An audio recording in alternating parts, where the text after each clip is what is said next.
Private Lender Podcast, Episode 26. The Private Lender Podcast quote of the day comes to us from P.T. Barnum, who said, "Money is a terrible master, but an excellent servant." This is the Private Lender Podcast, the show that shares practical advice and know-how for new and seasoned lenders, from private mortgages on single-family houses to joint ventures on commercial projects and beyond. Discover details about investment vehicles that you won't find at your local bank or online broker. Listen and learn from private lenders and real estate investors, as well as from professionals and entrepreneurs, as they share the details, strategies, and the insight that allows for successful and prosperous lending. Now, get ready to increase your ROI. Here's your host, Keith Baker. Greetings, Lender Nation, and welcome to another episode of the Private Lender Podcast. I'm your host, Keith Baker, and I'd like to thank you for sharing your most precious asset with me today, and that is your time. This is episode 26, and today I speak with Ray Sasser, who is a heavyweight, a big hitter when it comes to single-family investing in the greater Houston area, and now he's spread out all over Texas. But before we get into that interview with Ray, I'd like to go ahead and thank our sponsors, which, oddly enough, is Ray's REIA meetup group. The Private Lender Podcast is proudly sponsored by the following. The Realty Investment Community of Houston, or Rich Club, is the premier real estate association in Southeast Texas. The Rich Club provides its members with the education, resources, leads, and networking they need to earn more wealth with their real estate investments. The Rich Club has helped thousands of real estate investors realize their full potential, and they are ready to help you. Visit their website at richclub.org for more details. That's richclub.org. 713 Houston Area Real Estate Networking with Landon Rothstein and Ray Sasser. Come out and experience one of the fastest growing meetups of real estate investors. Visit privatelenderpodcast.com/sponsors for more information regarding 713 Houston Area Real Estate Networking Meetup. And now, back to the show. Okay, so who is Ray Sasser? Well, Ray's been around a long time. He's seen a lot of things. He's sharp, and he's a good person to know, especially if you want to learn about real estate investing. If you just get anywhere near him, knowledge just kind of oozes off of him, and you can collect it just being, in close proximity to him. So I was really excited that he agreed to be on the show. And so now, without any further ado, let's get into the interview with Ray Sasser. We are honored today to have Ray Sasser on the program. Ray, welcome to the Private Lender Podcast, and thank you so much for coming on. Well, thank you, Keith. Ladies and gentlemen, Ray Sasser is an icon in the Houston area real estate market. The first REIA meeting I ever went to, Ray Sasser spoke at, and he later went on to serve as president of the Realty Investment Club of Houston. He's also part owner in Alamo REIA in San Antonio. He's a part owner or co-owner of the 713 Meetup Group, which is a sponsor of this show. So thank you very much, Ray, for your sponsorship of the show. And Ray, you've done over 1,000 rehabs. Do I have my numbers right? Over 1,000? I don't know. That's a guess. We've never stopped rehabbing. Our very first house we bought in '82. It was equivalent to about $100,000 rehab in today's dollars, and we just never stopped. We always rehabbed. And then early on, our very first house was a triplex, and so a big part of what we owned we kept, and we ended up. A lot of times you'd have turnover. When you start getting a few rentals, you'd have turnovers. So we were doing that, and so we were buying. And my brother, Audie, was my partner in most of those rehabs. And so he was a key part of that process, too. It wasn't just me. In fact, I think that real estate investing is a team sport. And it takes a team. It takes a team to do all the different parts of it. So I've just been blessed by having good partners like Audie, and now with Charles and Landon and Sharon in San Antonio. It's just I couldn't ask for better partners because they're all go-getters, and it just makes life a lot more fun when you're really engaged and you're doing a lot of stuff, and you're making nice things in the process, like a nice house for people to raise their family in. I like that, the team sport aspect, because when it comes to lending, and investing, whether you're buying the house and fixing it up and borrowing the private money or being the private lender, it takes a team to help you be successful. And I like that you give right off the bat, you're giving credit to Audie and your other partners. But listeners and my out wife there, and of course, well, you have to. That's partner number one. Yeah, we've been married 27 years, and when you're a type A personality, you're not the easiest thing in the world to live with. So it's amazing that she's put up with me as much as she has. And it takes what do they call it? A suspension of belief. There has to be a lot of that going on, because you see the vision, you go to these things and you hear other people and you hear case studies, and then you come home and you say, look, we can do this. And then it's like, okay, I don't know. That doesn't make sense. And so then you got to do it 4 or 5 times. And then all of a sudden people believe you can do things. Yeah. Well, I don't want the listeners out there to be fooled, Ray. You're more modest than you should be, but yeah, I do like that. You're, a little bit of history. I had Chris Funk on very early on in this program, and Ray Sasser was one of the references that Chris listed, and he was the first person I called. Really? Yeah. And because I wanted to know who's loaned you money before. And when I saw the name Ray Sasser, I said, "Oh wow, that's impressive." So I called you, and you actually answered, and I could hear it in your voice. You're like, "Damn, why did I pick up the phone?" But you that is not true. No, I know. I'm teasing you a little, but I asked you simply. I said, "Look, I'm thinking about loaning money to Chris Funk, and what can you tell me about your experience with him?" And you said, he did everything that he said he would do, and he kept his promise, and he paid back his loan on time within the terms. And it was really you saying that is what kind of got me over my initial hump of, okay, I'm going to take that leap, and I'm going to loan him a good chunk of my retirement money. And so, yeah, I don't know if you knew that or not, but that's how I got into private lending. Yeah. And I called another one of his references was a banker who essentially said the same thing. And the third person never called me back. So, but I figured, trust but verify. But if Ray Sasser's saying somebody did what they're supposed to do and would loan to, you said you would loan money to him again, then I figured then that's pretty high authority. So that's how I got in. I got in from basically you were coaching me without even knowing it. So, well, one thing is what I'm learning is even like with tenants. I mean, I've had tenants make me mad as hell before, but it's a small world, and you can't burn bridges. If you find somebody like a superstar like Chris, you just try to stay as close as you can and watch them, because you're going to learn something from them, and just keep your friends close. And you can do. It's never about the deal. It's always about the relationship, whether it's a buyer or seller or tenant or anything else. And you keep these people close to you, and they enrich your life. I mean, they keep giving back. It's like, how did I deserve this?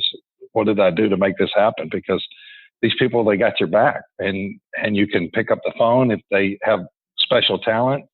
They're more than happy to share with you. And I just love, most of the people I know, that's the relationship I have with them. And I just love to be able to reach out and get help when I need it. And I think you have to be the same way. You have to be willing to give that too. You can get around people and you can say, that's a taker, that's a taker, that's a taker. And then you get around other people like Chris, and they'll give and take. And that's the kind of relationships you want to build in this business.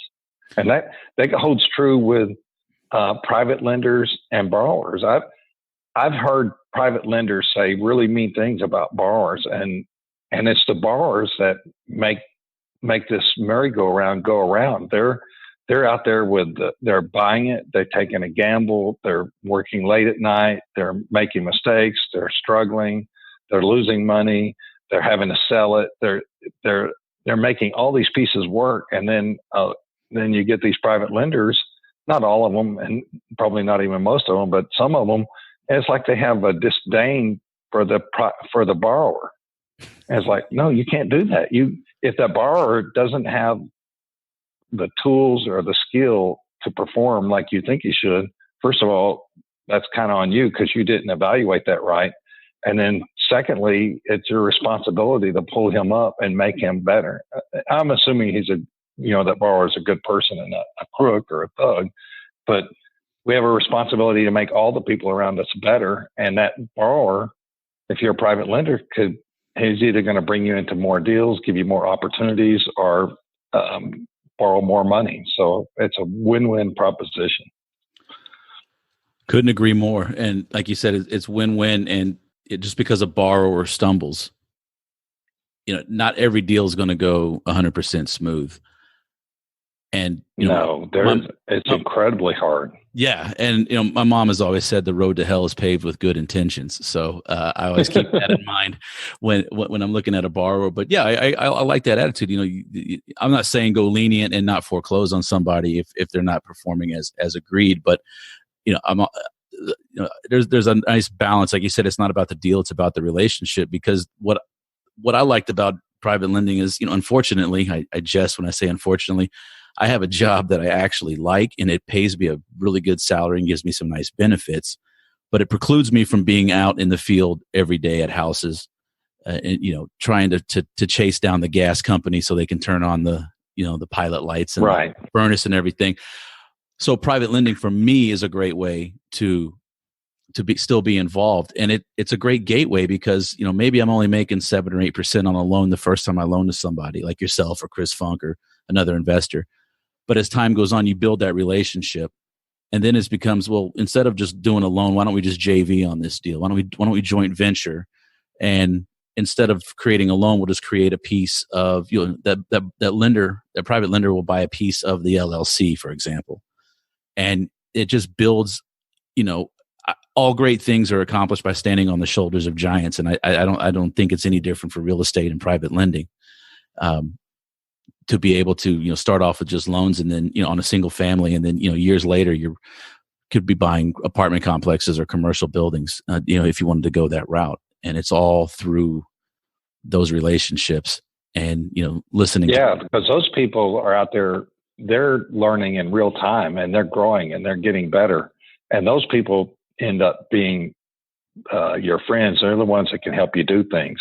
They're the ones that a lot of times in investing, you have 80 or 90% of the pieces, and you're missing that 5 or 10%. And you don't know what that's going to be a year from now, but you just know that you may need help with it. So you've got to build these bridges and keep the bridges steady and firm. And then you can reach out to these people and they'll come through for you. We get deals all the time where people just say, well, you've got a good reputation or whatever. Will you help me with this? And next thing you know, you're JVing with somebody because you can fill in that gap for them. So yeah. I love the concept of just thinking of partners as long-term relationships. And in rehab, if we're thinking in terms of like private lenders and you're taking a property that's not performing, it's not performing for a couple of reasons. It's either, or maybe more than a couple, but usually it's going to be a rehab issue and the property can't perform the function it was designed to, or it's design obsolescence or functional obsolescence where property no longer serves the market. For example, a house built in the 40s is going to be a 2-1. So you've got to change it. You've got to rehab it or upgrade it. And so, you're going to need private lenders for that. You're going to need good rehabbers, and or it's a bad management. And then even with bad management, it means that you're going to be spending a lot of money. And so you need private lending for that. And so I think you think of people, if you think in terms of partners, if you're a lender, your partners are the contractors and the buyers and your stakeholders. And if you're a contractor, your partners are going to be the sellers, the buyers, the lenders, and of course your stakeholders, whoever they are. So you've got to constantly figure out how to develop those relationships, build those relationships. You can't buy in slow motion. You have to buy fast if you want to be competitive and do more deals. And so you've got to put those things in place. You've got to build that relationship with a private lender before you know him. And he's your partner. So he's got to be taken care of. If a private lender is involved in one of my transactions, and I think anybody that's doing lots of deals, the private lender gets paid first. That's just the way it goes. And you pay the private lender first. He makes his money. because he's the golden goose or the goose that lays the golden eggs. And if I'm the private lender, I got to think in terms of the rehabber. His job is 10 times harder than mine. So I've got to figure out, how can I make him better? Does he know what a scope of work is? Does he know how to do contracts with contractors? Does he know how to calculate those repairs and this holding cost? And it's not because I want to beat him up as a borrower. I just want him to be successful. Because if he's successful, I'm going to get more and more opportunities with him in the future. Absolutely. Couldn't agree with you more on that front. So you started in 82, so you're a spring chicken.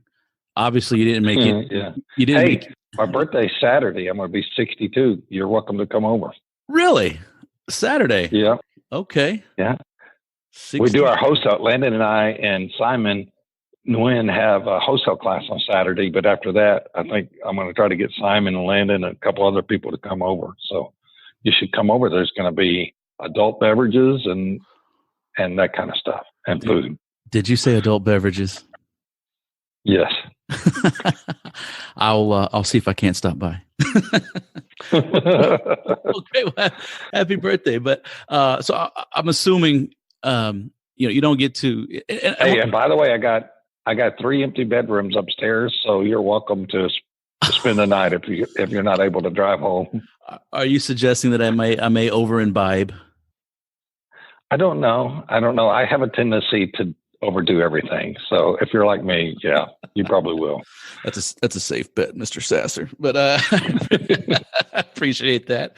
Yeah, I did get some intel about y'all's trip in Cancun. Yours and Landon's. I heard some stories.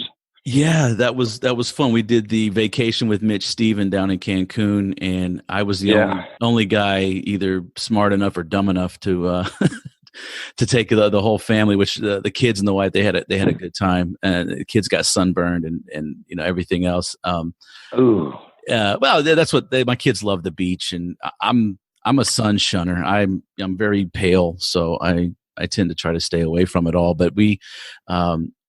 Landon and John Jackson and I basically, once it started raining and lightning in the pool, they closed down the pool bar. We kept the bartender busy for a few hours. I'll just leave it at that. And I will say that isn't it fun though to hang out with people with common interest? And it is fun. We don't have to be competitors. We can actually work together. Well, that was make each other better. That was the beauty of the whole trip. There were real estate investors from, all over the country. I mean, from Phoenix, from Florida, from Chicago, Iowa, and obviously a lot of people from Texas. But nobody had a chip on their shoulder about giving away secrets. They were very forthcoming with, when you're owner financing or creating a note, and the guy's like, look, if you're not charging an origination fee, something, you're leaving money on the table.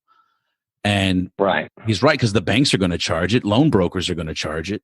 So even though you're owner financing, you're trying to help somebody out who's not bankable, so to speak, or mortgage ready, a 0.5%, 1% origination fee is not a crime to charge, a borrower. So that was just one aspect of it.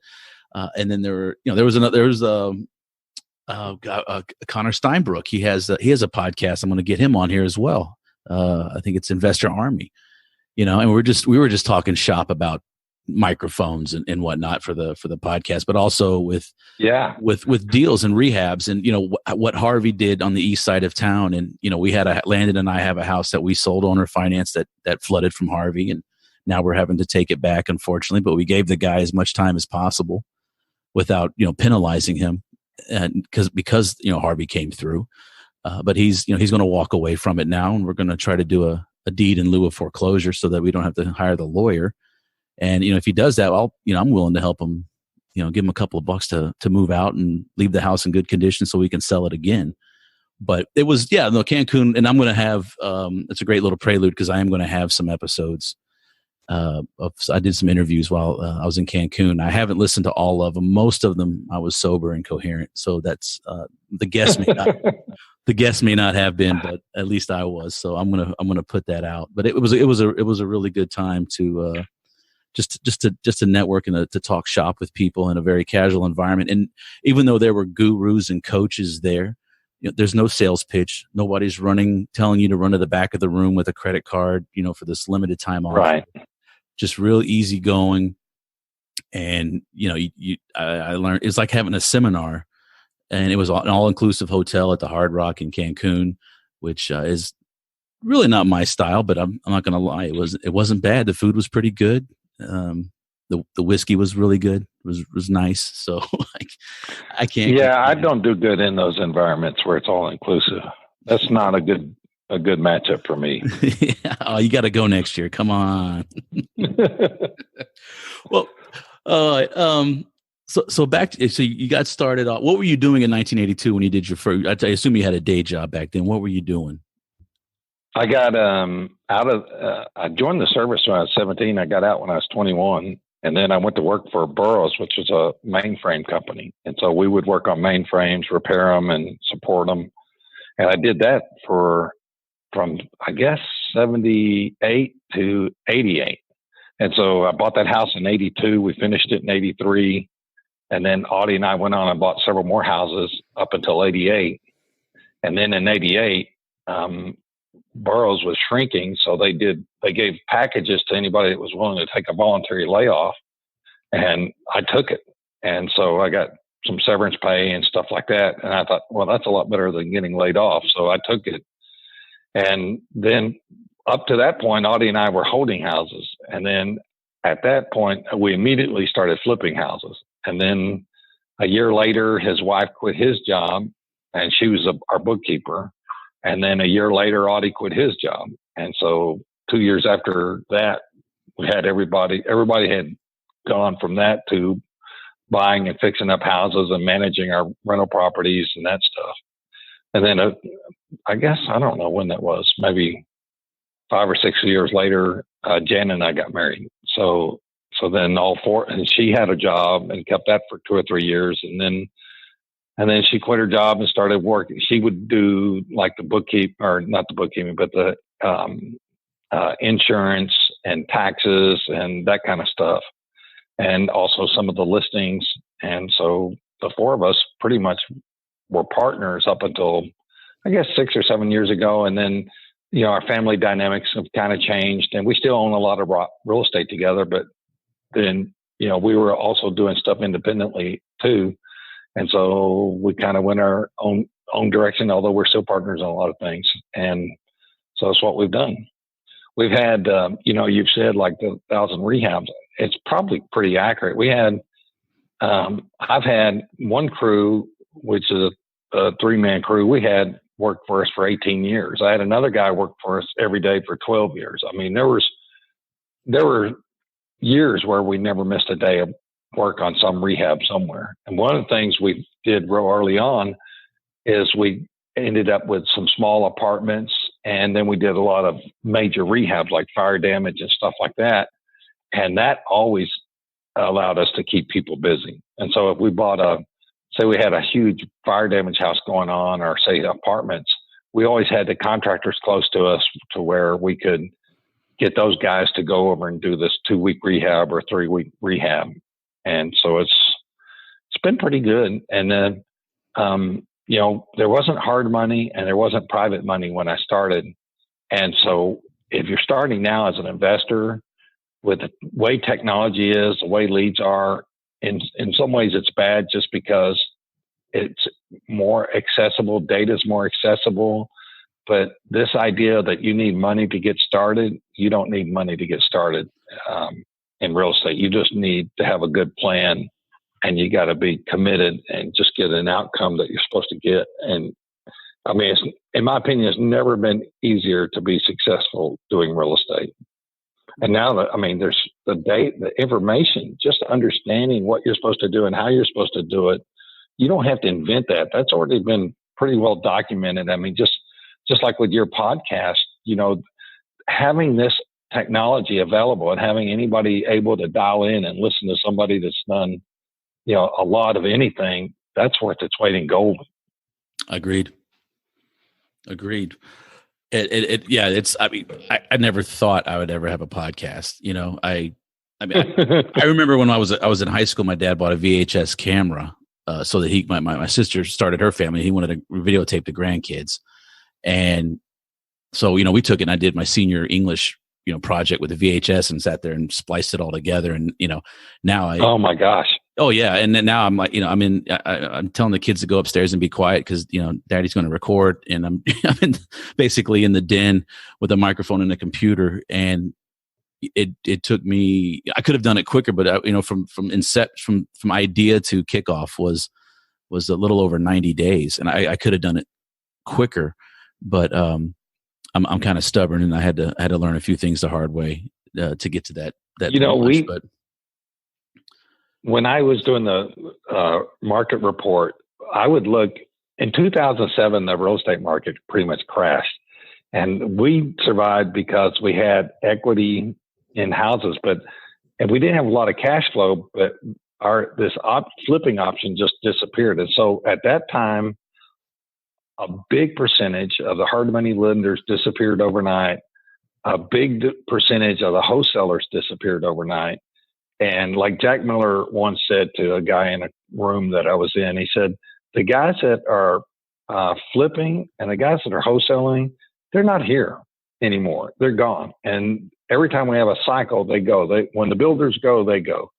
And so we definitely want to figure out how to be real estate investors and hold on to things. And in 2007, that's kind of what saved us. And we just need to make sure that we, going forward, that we have a good strategy.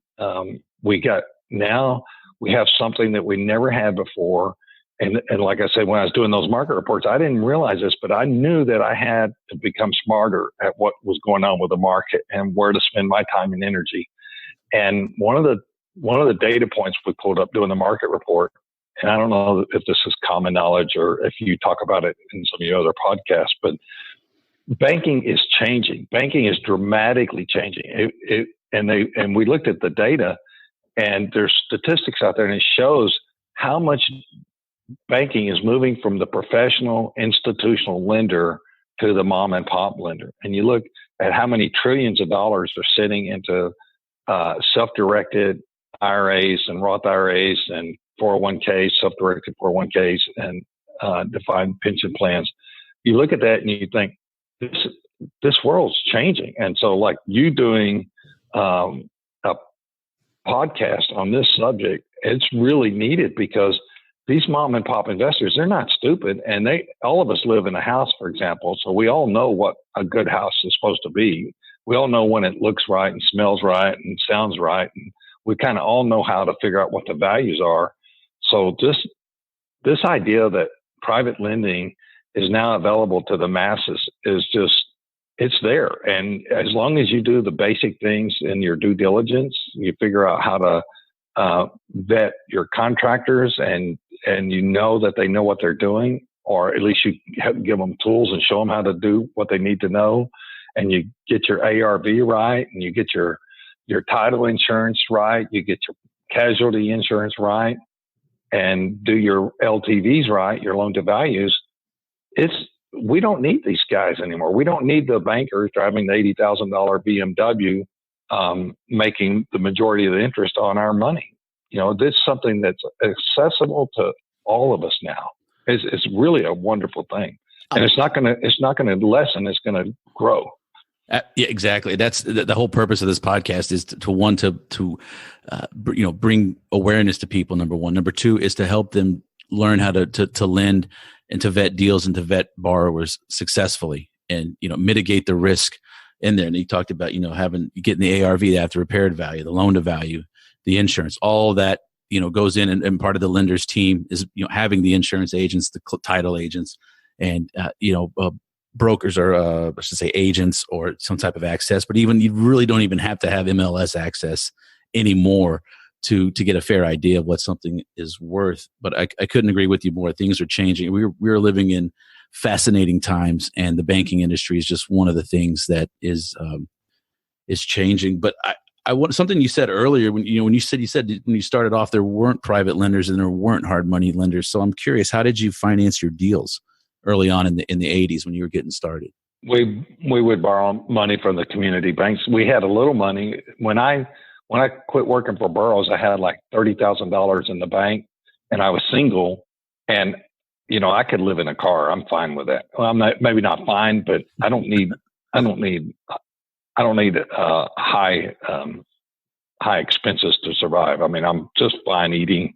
In fact, my kids, when they were growing up, they'll tell you they didn't want to go with me to work because we would go to Stop and Go and get a hot dog, 2 hot dogs for $1 and a big gulp. So I was not.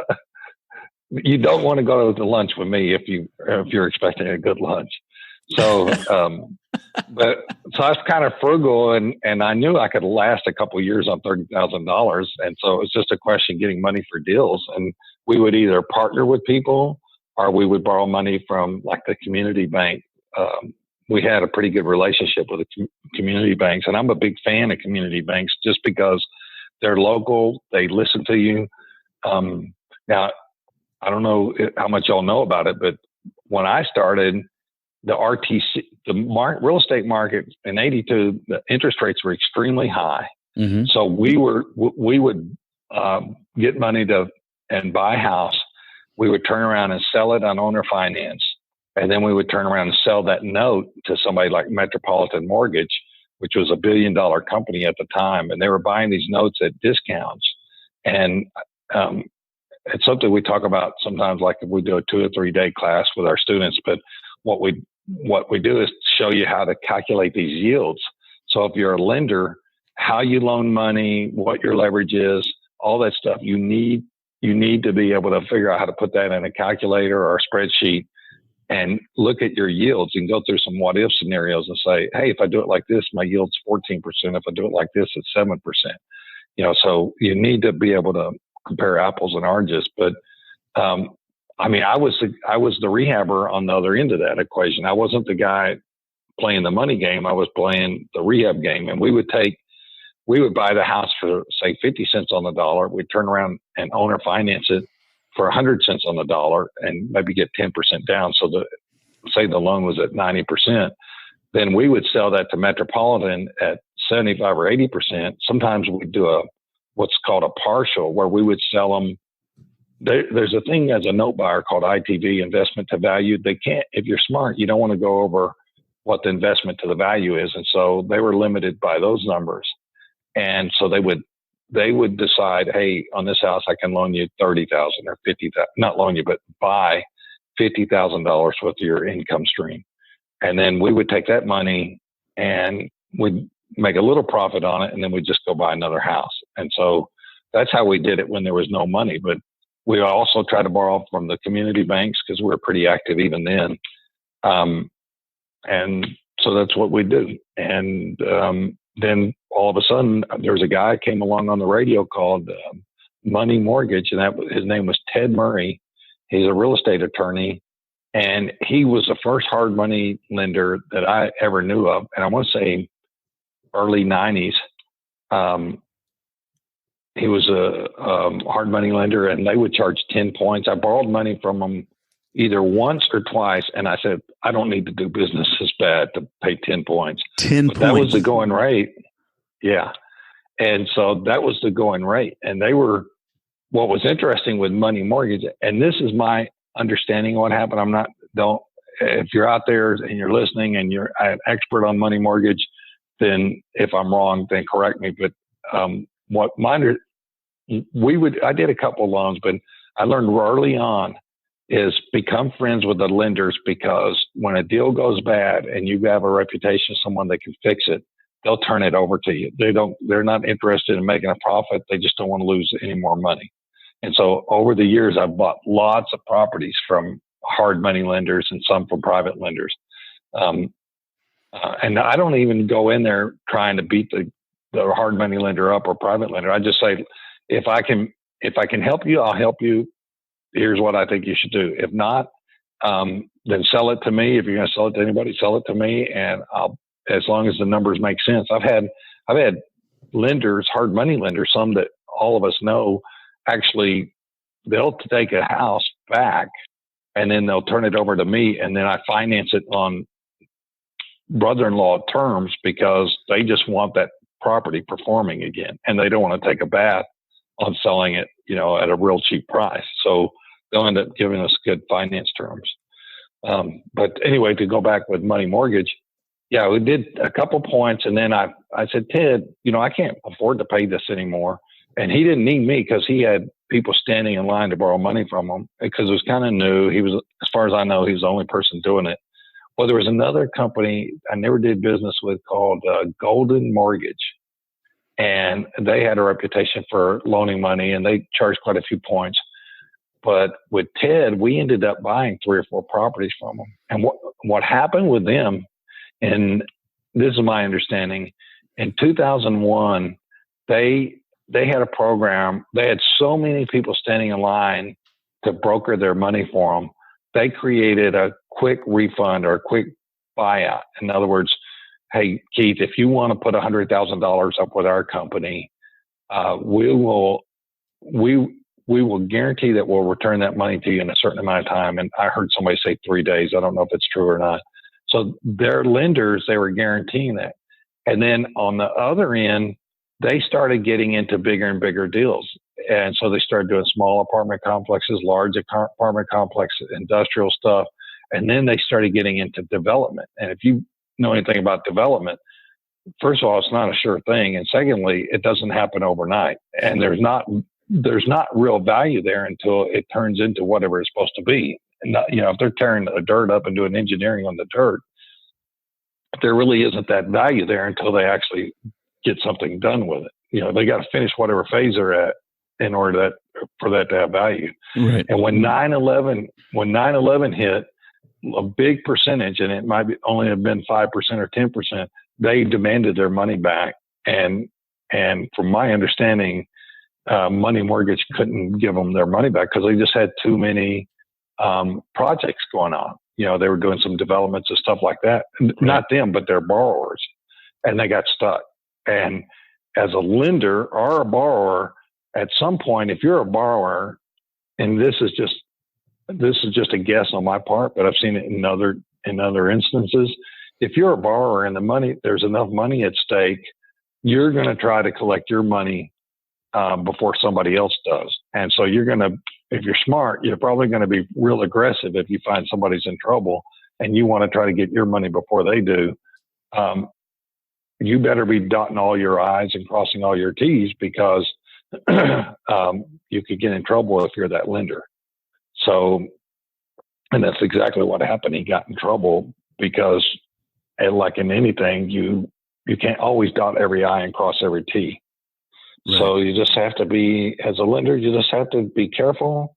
I would say don't get into things you don't understand. If you're going to go out there and build an apartment complex or be a lender on an apartment complex, you need to know what you're doing with that.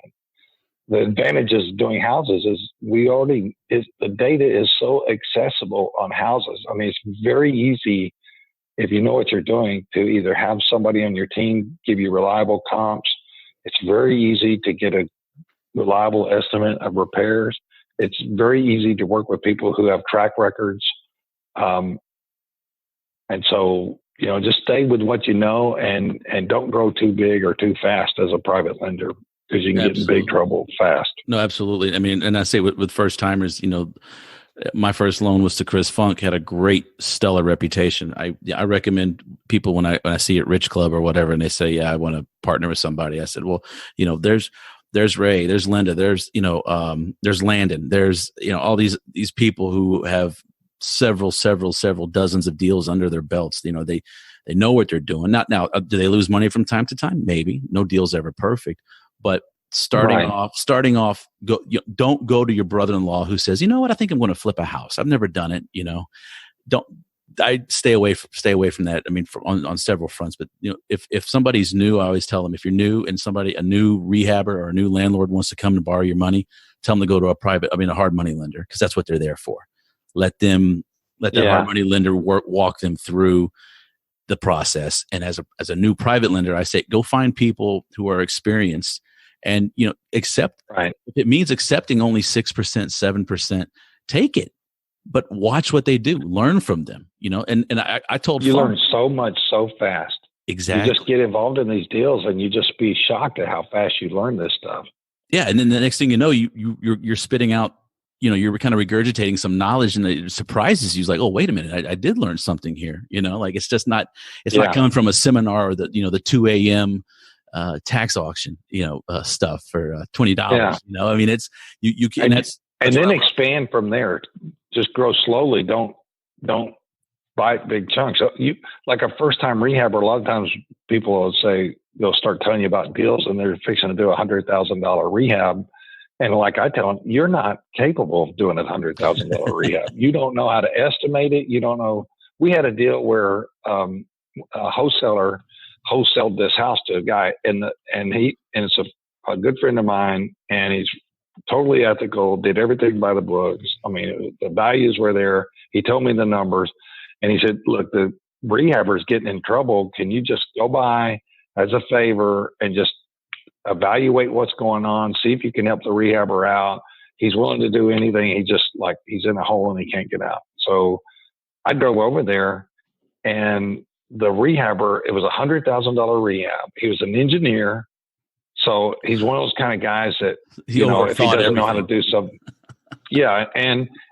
But he could study it real fast and learn real fast. So anyway, I got over there, and sure enough, it was $100,000 rehab.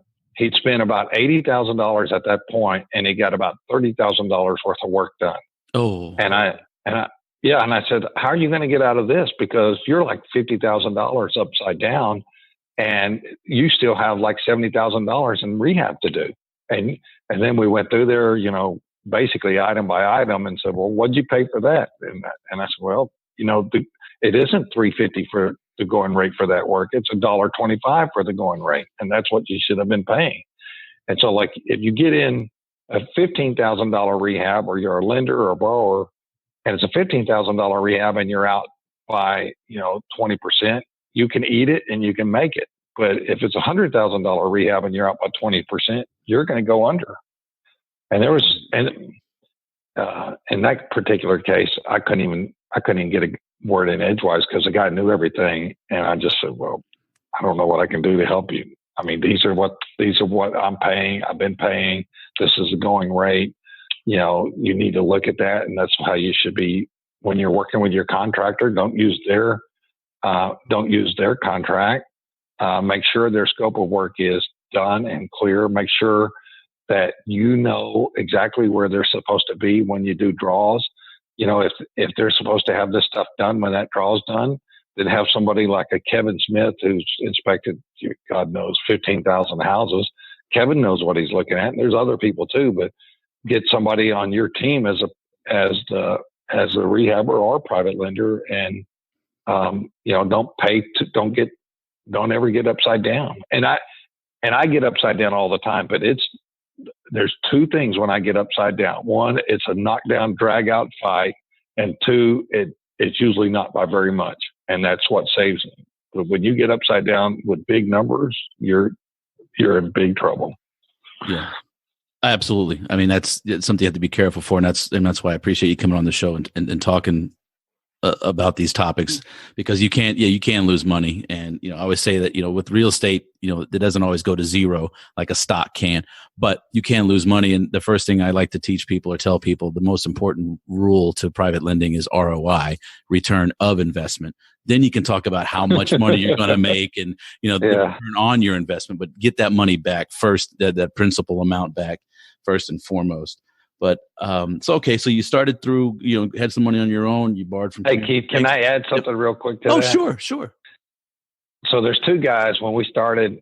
I guess I'm going to say 85. I was by then, or maybe 86. By then, I'd probably done like 15 deals. I don't know, whatever. We started learning about land trust, for example. And I remember me and Tom Pike and another person, I won't say his name, but three of us went and we pitched in our money, and we went to hire an attorney to help us write a land trust that would be valid in Texas. And we picked the wrong attorney, and the attorney just like, well, if you do this, this could happen. And if you do that, this could happen. And if it were to go like this, it'd be real bad and blah, blah, blah. And it was like Mr. Negativity. And Tom turned to me and he said, well, I don't hear him saying any reason why we can't do this. Let's do it. And it was like, now that's attitude. It's good to talk about the bad stuff because you don't run from problems. You run to the problem and you identify it, you address it. It's not complicated. You just stay in a place that's safe. Make sure you have the 5 or 6 things done as a private lender that you need to do, and you're going to do wonderful. And then after you get 8 or 10 loans under your belt, then move outside that comfort zone. And it probably won't be outside the comfort zone anymore because you'll understand and you'll be more connected and you'll be more involved and see what that person's doing.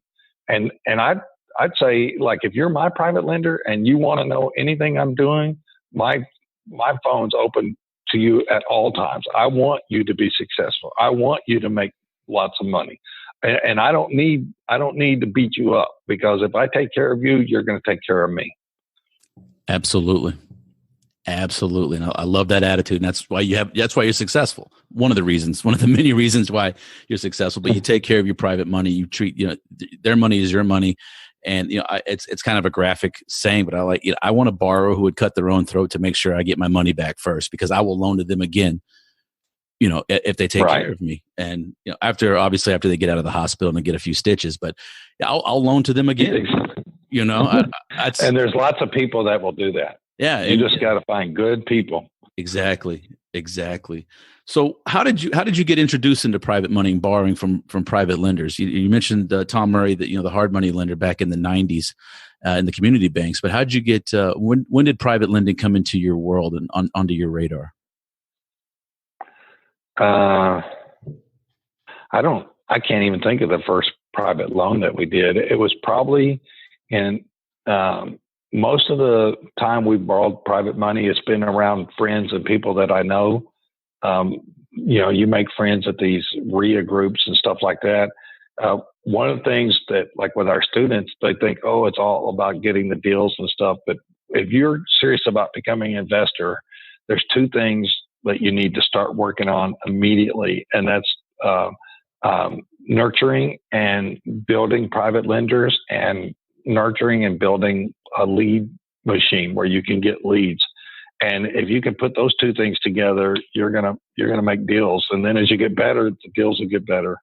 But Keith, I don't know the answer as far as like the very first private loan I did, but it might have been like some sort of partnership or something. There's been several private loans where people, I'll give you an example. We have one person that we know, his office was real close to our office. And this guy had worked with his hands his whole life, but he'd also had like 25 employees, but he was not a technology guy, but he knew how to read people. He knew how to look at something. He felt comfortable that if something went wrong, that we would give it back to him and he would just finish it himself.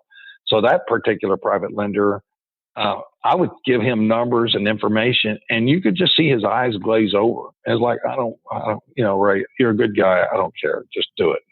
Don't even tell me about it.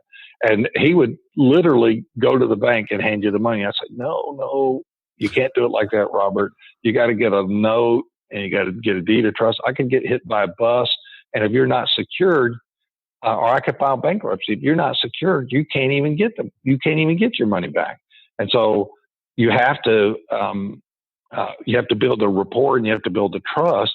But then also you have to take care of that private lender. And a lot of times private lenders don't even know how to take care of themselves. And so you have to make sure that you do that stuff right. If I were to get, say, divorced and I didn't make him a secured party in that deal, he would have to fight with my wife to get his interest back in that property. And he couldn't even do it because he's not even secured. And so we don't know what the future has for us, except that there's lots of twists and turns. And as a lender, it's pretty set on what the rules are as a lender. And as a lender, especially on commercial property, Dodd-Frank really didn't affect that.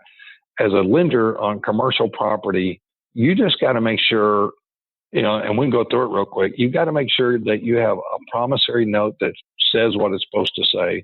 You got to have a deed of trust that does what it's supposed to do, because that's your document that gets recorded. You got to have casualty insurance. You got to have title insurance. You got to know that the ARV is right, and you got to know the repairs are right. If you can figure those things out, it's almost impossible to fail as a private lender. And as a borrower, you better make sure that you're right on those numbers, because most of my lenders don't know as much as I do about the due diligence on the private loan stuff. So you've got to teach them. You got to help them. You don't. I've had it where somebody says, "Ray, what do you look at this deal? What do you think of this deal?" And they show me an MLS printout from a realtor, and it shows 3 comps. And I'd say, your realtor doesn't care about you. Your realtor is lying to you. Your realtor should give you all the data. Your realtor should let you make an informed decision, because when you're successful, that realtor will have more than one sale. He'll have a lifetime of sales. And it's the same with a private lender. Give him more. And the other thing is, when it comes to private lenders, if you're a borrower, think in terms of that they always have advisors. And as an advisor, you've got not me. You might be able to fool your private lender, but you're probably not going to fool their advisor. So it's just short-sighted. Those people never stay in business. And if you're a private lender, if you beat up your borrowers and you don't help them out and you don't bring some value to the table besides the money, they're not going to use you next time. And if you play stupid games with them and you take all the profit out of the deal, that private lender will use you once or twice, and then he's probably not going to participate with you anymore. I mean, not the private lender, but the borrower. The borrower. He's going to find somebody better. So you got to bring value, I think, to the borrower. And I've got one friend that's he's done 1,200 private loans, and 1,200, and he's a big percentage of those people are repeat users. And so he builds that trust, he builds that relationship. I did a deal with him once where I needed $20,000 on something we couldn't get title insurance on. And I just said, I need $20,000. And he said, okay, Ray, you're good for it. He wrote me a check for $20,000. There was no security instrument, nothing. But this is a sophisticated lender. He'd done hundreds of transactions at that point. And what it was is we were buying a note from a mortgage company, and there was no way to make this work. We had to buy the note quickly because they were about to foreclose on it. So we had to buy the note. We couldn't get title insurance. We couldn't get possessions of the documents until we sent them the money. And, we pulled it off. Everything went perfect. But as a private lender, and as you get more sophisticated, you're going to do things that in the beginning people tell you not to do, but then they're going to create the best numbers for you. Yeah, no. For example, let me give you an example. What if you owned a property that had a title defect that you couldn't repair, but nobody could ever take that property from you? Would you ever loan on that as a lender? And the classic wisdom is no. But I mean, I've got more than one property that has title defects, and I've been collecting rent on them for years and years and years. And I mean, 20 plus years. And you had loans on those properties? No, but with 713 REHA, and this is something you and Landon and I talked about, we're forming a funding company, and the funding company the purpose is not a hard money lender, but the funding company there's lots of things that happen in real estate that you can dramatically reduce your risk and get involved in transactions that have incredible yields on them. And that's not something you do when you start, but it's something that when you have a history of doing it and you experience, if your yields are so good that even if you took 1 out of 10 of those notes and threw them in the garbage and you still made a lot of money, you'd have to say, you know what, I want to play in that bucket too.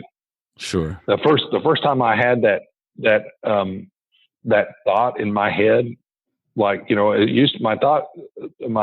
original thinking was, hey, I need $1 billion company to insure it. And of course, what is title insurance worth? Who really knows until you turn in a claim? But you have you have the title insurance, you have the casualty insurance, you have all this thing, and everybody wants everything to be perfect in life, and it can't be. We have to figure out how to control our risk, manage our risk. And I was at a thing with Jimmy Napier, who he wrote a great book called Invest in Debt. I think if you're going to be a private lender or you're going to buy notes, you really want to do that. And Jimmy said that he puts his investments kind of mentally in three buckets. One is the no risk bucket.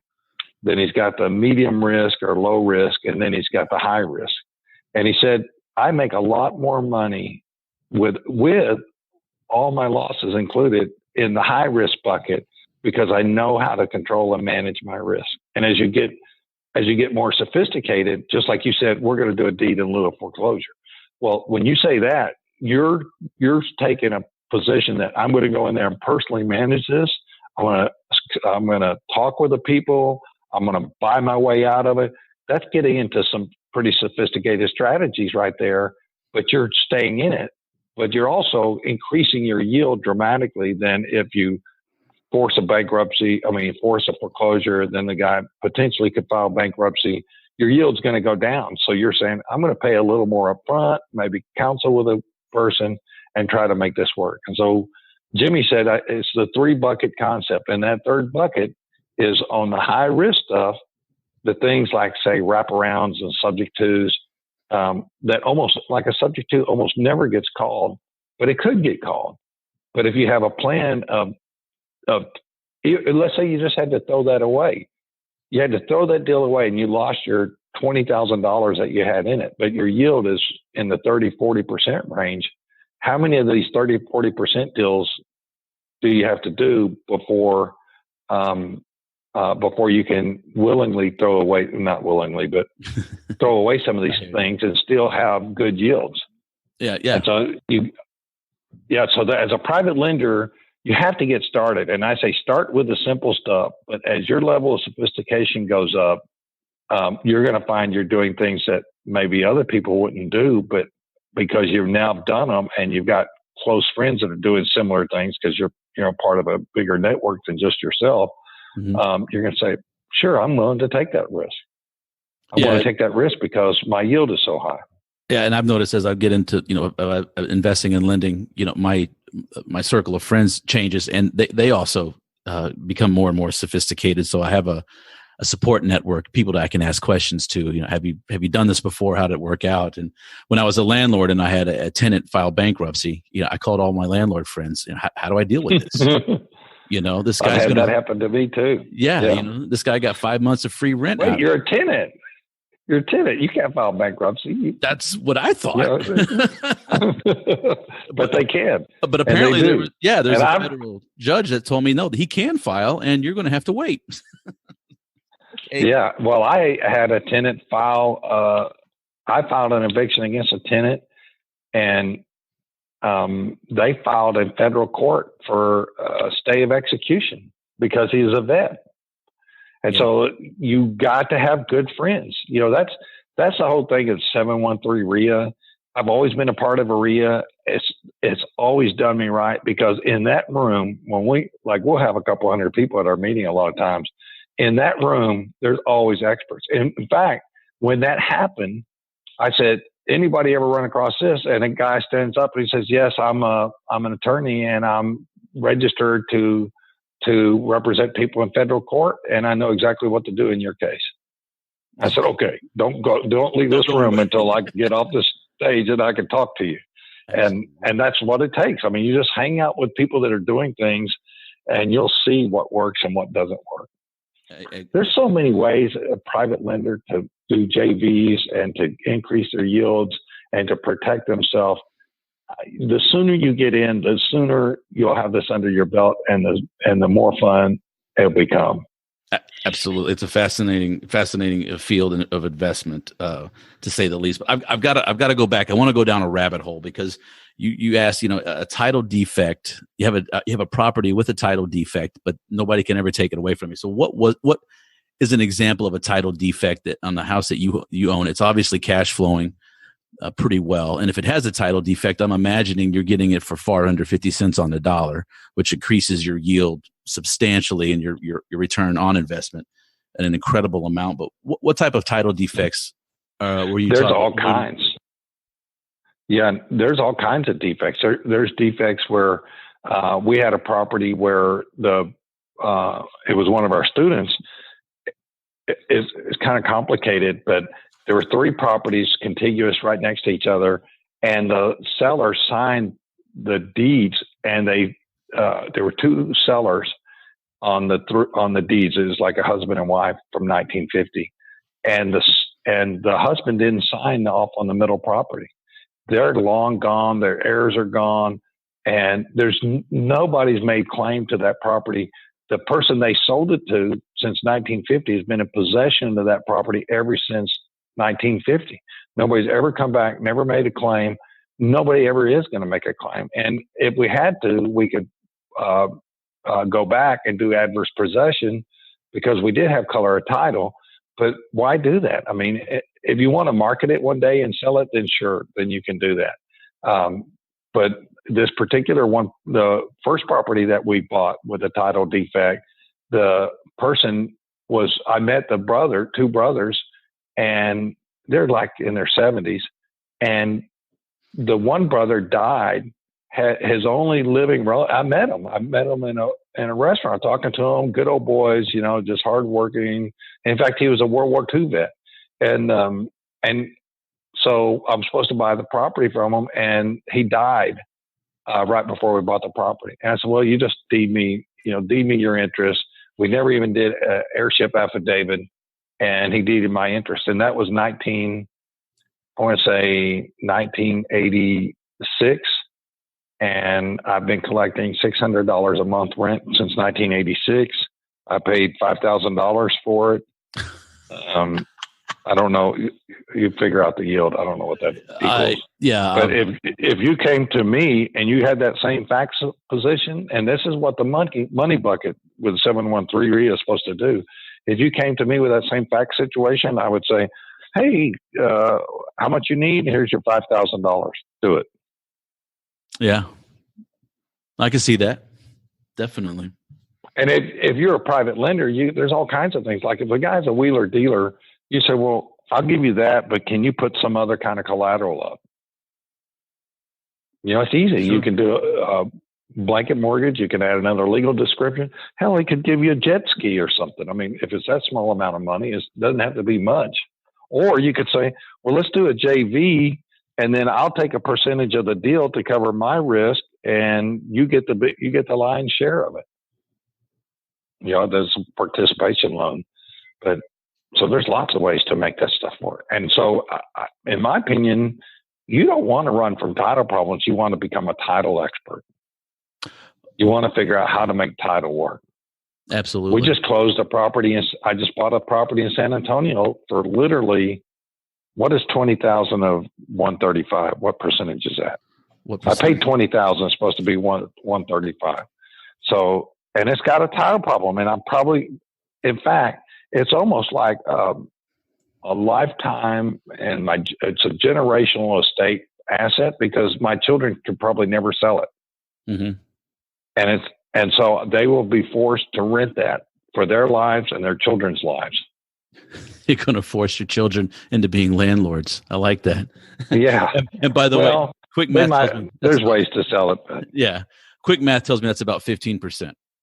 That you're paying 15 cents. Okay. So, yeah. So that's what we pay.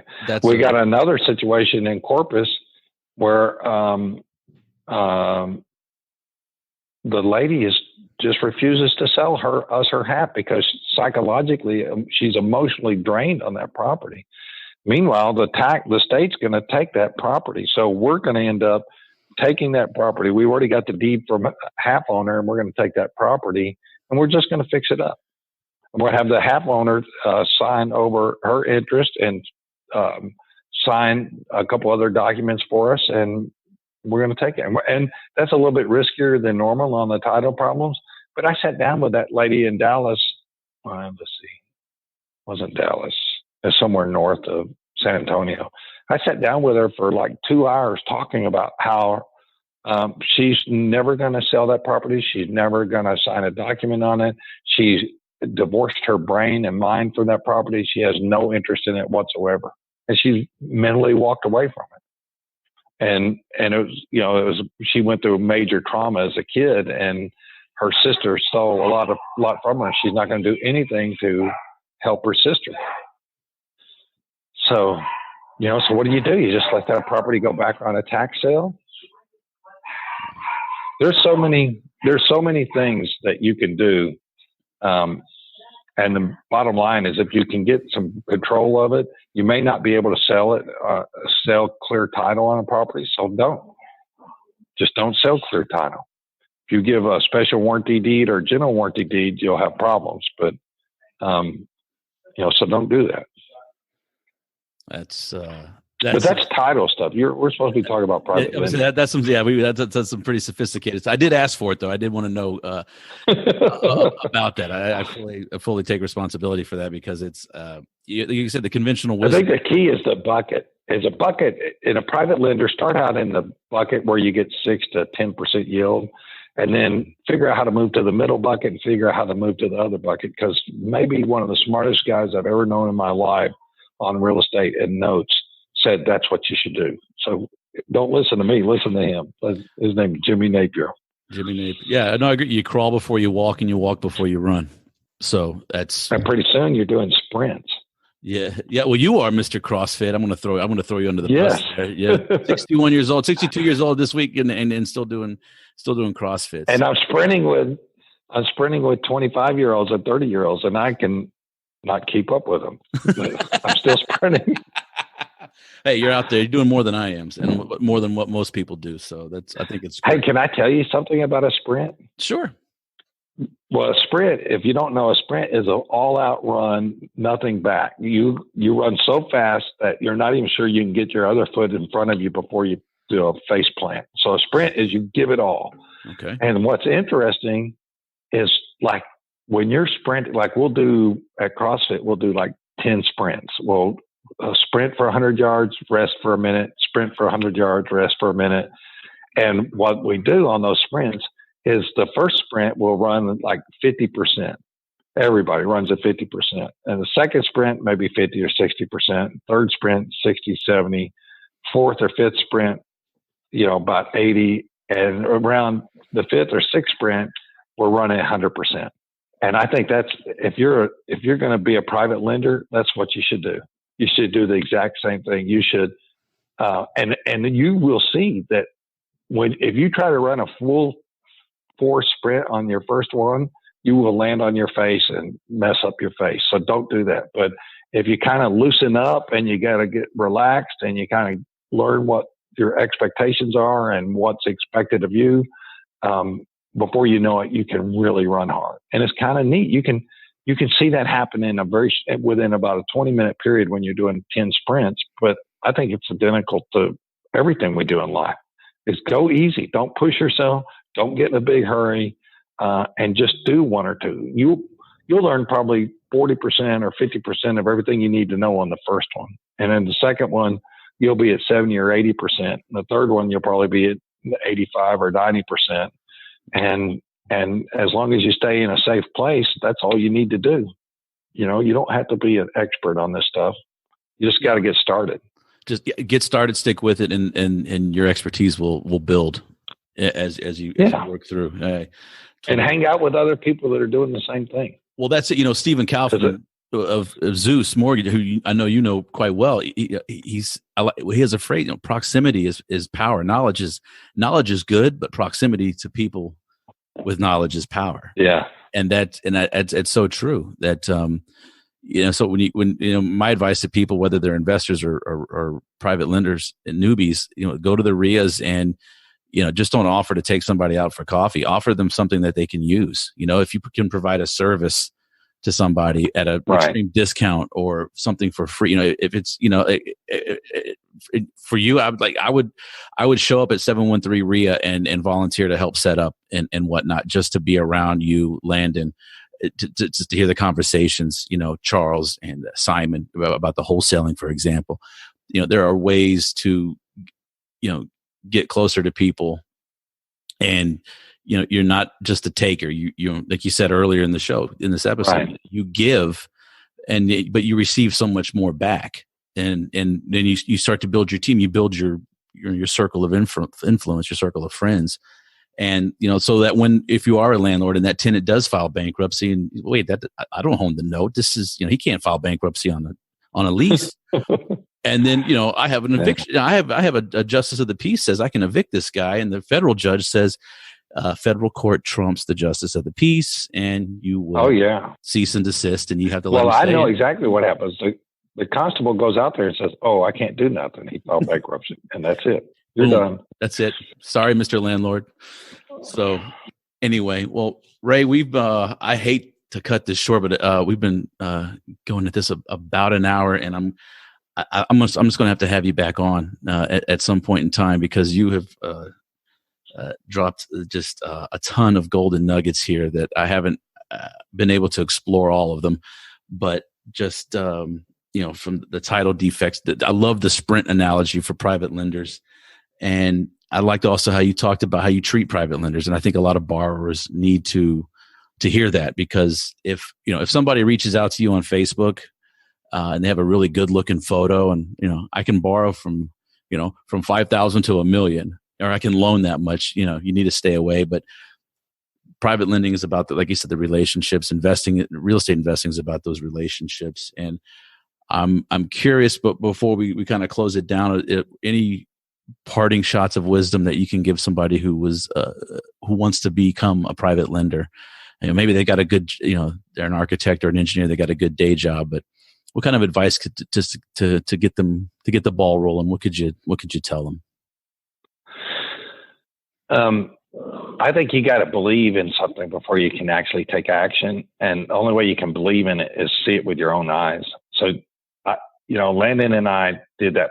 We have the platform called 713 REHA. We do that because it's when you go in there, you're surrounded by doers. I mean, there are a lot of people that are maybe not doers and they're trying to learn, but I'd say the majority of our audience, not majority, but a big percentage are doers. And just, you got to be around them and you got to find out. One of the things we try to do in that platform is do real case studies of where people did deals and where they did things that worked out really good and where they also made huge blunders or maybe minor blunders. And then you get to know them. And then because it's real informal, when they sit down or when they take a break, go talk to them and find out how they did it. What did they do? And we try to bring those kind of people to that platform. People that are actually out there learning under fire. And I think that's what you got to do is you got to go where they're at. You've got to talk to them. You got to find out if they got, if you came to me and said, Ray, I'd like to maybe be one of your private lenders. Can you show me some of the stuff you're doing? What am I going to say? Of course.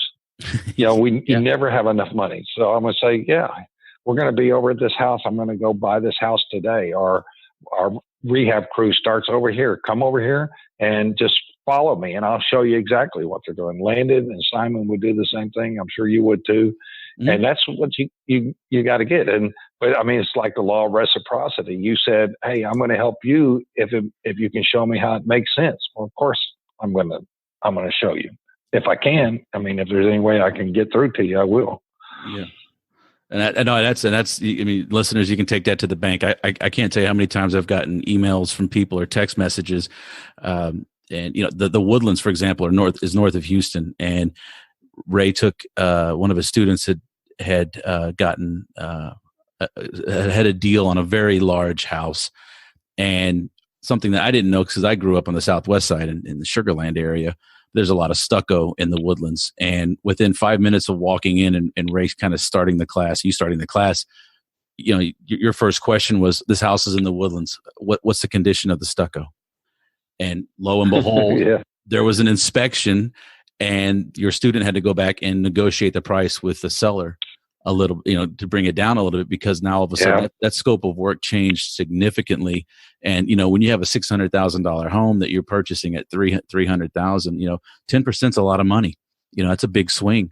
And, if it takes $35,000 to get everything sealed up and made right, then, you have to go back and do that. So, and I think that's one of the benefits of, going to the 713 meetup And, being around people like yourself and Landon is you get that, and you didn't even charge. And you just, you put it out there, and, your partner at the time had Facebook Live going, and it was quite a neat deal. And, you're right there in a house, the carpet's pulled up, there's cat pee everywhere, you're in it, there's no mistaking that. But if somebody wanted to meet you at one of those houses or become your private lender or just learn more about the meetup and whatnot, how can people get a hold of you? Just Ray at rehabbed.com, SASSER, all S's like Sam, Ray at rehabbed.com, or text me 281-727-8717, 281-727-8717. Wow, you're a brave man. And then, of course, 713REHA.com. Our next meeting is Wednesday at 125 Airtex, and it's a lot of fun. It's a good meeting. It is, and it's one of the fastest growing. I mean, you get good guests, and it started with just your office and Landon's office getting together for lunch. Well, if you don't know Landon, I'll just tell you, he's a bulldozer. I mean, Landon goes 100 miles an hour all the time, and it started out with just him and I and our office and his office meeting because we wanted to talk about best practices. How do we all do better? What's our process like if we're retailing a property? What are our steps? And so we just thought, hey, we'll get everybody together once a month and share our ideas. And then somebody said, well, let's invite a few more people, and then a few more people. And so we went from basically 8 to 10 to 20. So then we moved to Los Cucos, and it went from 25 to 75, and then we moved over to the hotel, and now we've been averaging around 200 people a month. Yeah, but it's grassroots things. It's just a street level type meeting. This is not big highfalutin philosophies and theories. It's like, what are you doing? How's it working? What are the neatest tools that we're using? We always try to have like an attorney come an hour early, and we'll try to get an attorney either on probate or title, somebody that's real estate related, and have them kind of have an open session with anybody that wants to come up an hour early and talk about legal issues that relate to real estate. So, I would take advantage of that if you can. And attorneys are happy to do it too because, it helps them build their business. And on top of that, we're trying to use guys that we know firsthand are really engaged and actually working with investors. It's a great meeting. I usually have my table set up, and I